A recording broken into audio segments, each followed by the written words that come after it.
That's the story I've been watching. AI. Of course. AI actually creating jobs, potentially not taking away jobs. This is a new study out from Fiverr saying that they've seen a 10,000% increase in the last 6 months on searches for AI content editing jobs. So this is someone that comes in and edits something that was produced by AI. So AI does sort of the groundwork.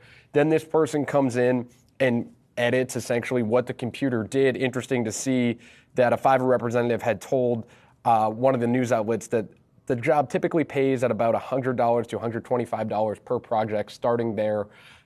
I think this is just fascinating because it's what I've been saying about how you can see AI being useful for people to create more jobs or at least create opportunity, right? Yeah. Use AI to your advantage. Yeah. Let it do something for you and then come in and edit it. I already know friends that do this with work emails.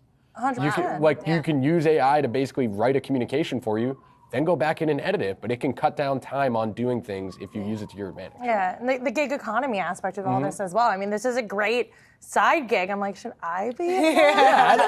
Like, I could do it.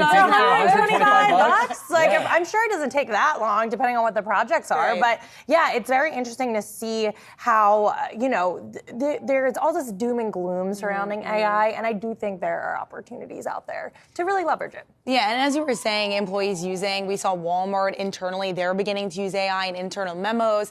And really, when you think about the opportunity this could be for a platform like Fiverr, this is bringing more audience to them. People want to work remote right now, and this is bringing yet another opportunity for employees to work remote.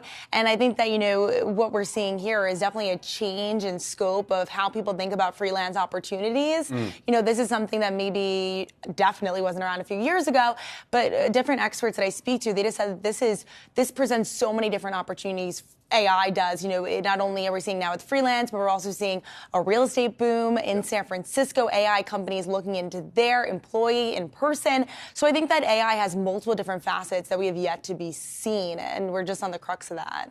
I think the content editor is going to be reading some funny stuff if you're editing AI, right? Oh, yeah. That's someone I want to interview.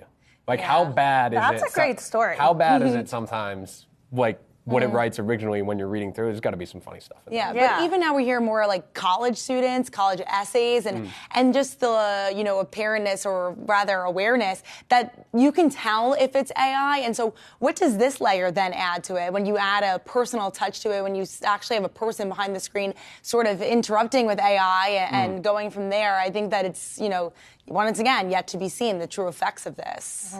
It reminds me of when I would take different languages in school, and if you did it in Google Translator, it was always wrong. Yeah. And you had to go back and make sure and edit it, and so it's sort of Failed multiple Spanish homework assignments. I was not a language girl, and every time I would do it, I'm like, I know this is wrong. I can't do this. You're like, oh, I wish it was more helpful. Exactly.